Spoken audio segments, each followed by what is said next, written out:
На ваших экранах 2 часа дня в воскресенье. Через 2 часа после того, как огромные массы воды хлынули в долину в районе Кирзавода. Сейчас уже известно, что с гор сошло до 5 миллионов тонн воды. Часть ее приняла запруда у подножия горы, часть речка Мархинка, а немалая часть пришла на Кирзавод. Предлагаю проехать тем же маршрутом, что и в пятницу, когда угроза подтопления Мархи была лишь гипотезой. Временами мы будем сравнивать картины субботы и воскресенья.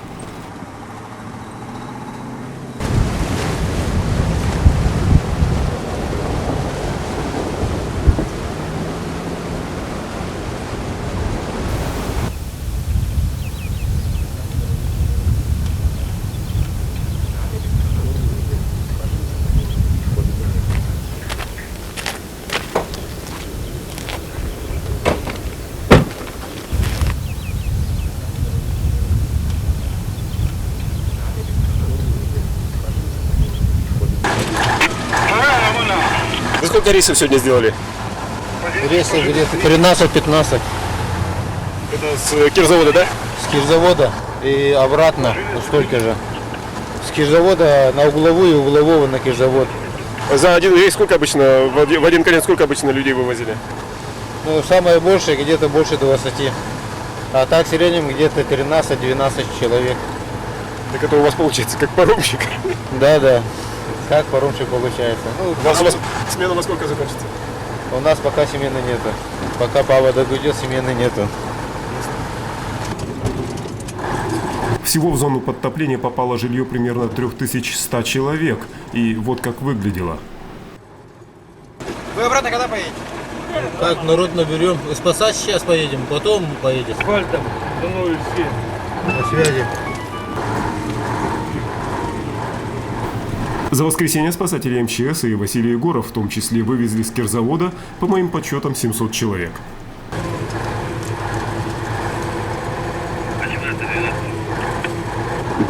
Сейчас позову. Связи 16.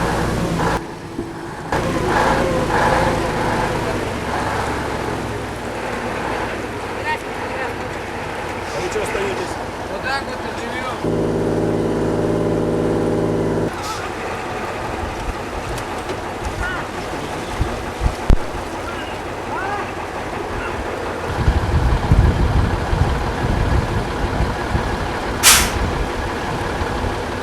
Одевай и туда иди.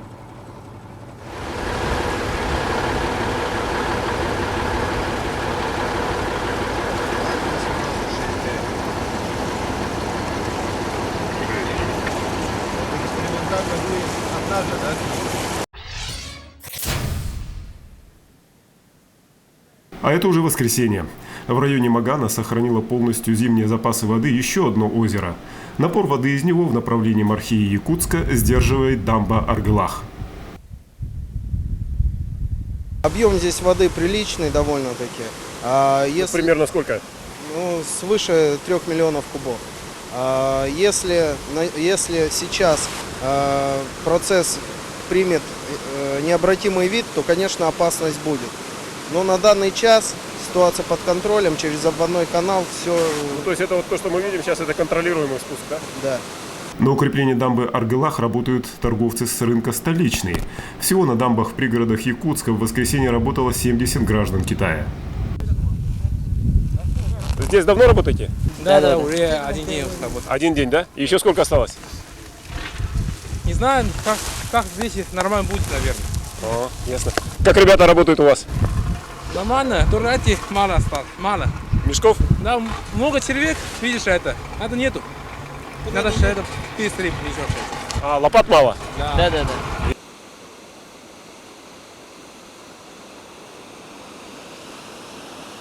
Вода с этой дамбы идет на следующую дамбу Пионерская. На нее мы проедем через Маган. Надо сказать, что с пятницы село оказалось отрезанным от Якутска, и выяснилось, что продуктов и бутилированной воды, а также медикаментов для всех 1800 жителей и работников 3 авиакомпаний, которые застряли здесь, достаточно. А основная проблема – в вывозе канализационных стоков, ведь после аварии еще зимой они вывозятся машинами в Якутск. А это уже известный по репортажам РТР размыв Маганского тракта. Он образовался в ночь на пятницу. Дорожное полотно примерно 2 часа удерживало еще натиск воды, после чего рухнуло.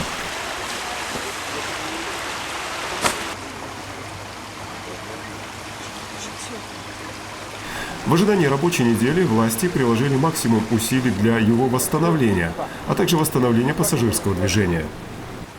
Перевозом здесь есть у нас два пути. Все-таки у меня хочется надеяться, что сегодня, в течение дня, до завтрашнего утра, вот эту трубу, которая находится за вашей спиной, и все-таки уложат. Это первый вариант. Естественно, восстановится тогда полностью пропуск этих вод. Второй вариант, который на сегодняшний день обговаривается, он уже утвержден, это то, что Маганских 2 автобуса с авиапорта Маганского будут доставлять людей вот до этого места с той стороны, а с этой стороны, значит, их будут подбирать наши автобусы городские. От Маганского тракта вода устремляется к еще одной дамбе, последней, на 7-м километре.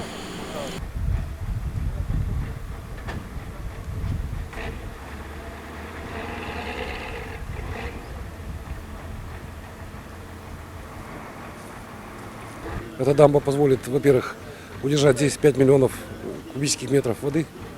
Если, возможно, если будет прорыв, если ее сейчас не укрепить, то 5 миллионов этой воды поступит сразу в город. Это мгновенно будет волна большая, соответственно, в городе развалит все сооружения, соответственно, и будет потоп города. Для этого сейчас производится вот это вот сооружение. Можно туда положить их. Там трубы, видишь, провода. Смотри. Стой!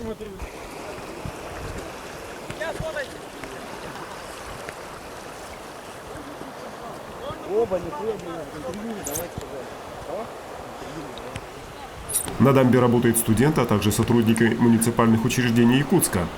Обратите внимание на промоины справа. Они образовались в момент прорыва воды в долину, поверх дамбы.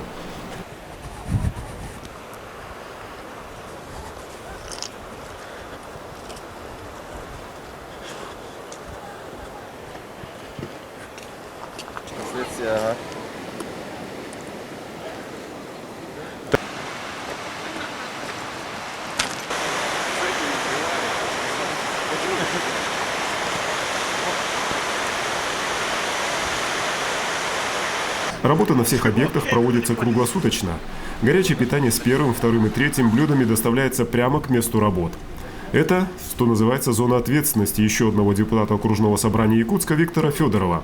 Надо сказать, что на аварийно-восстановительных работах конкретное задание выполняет 11 городских депутатов.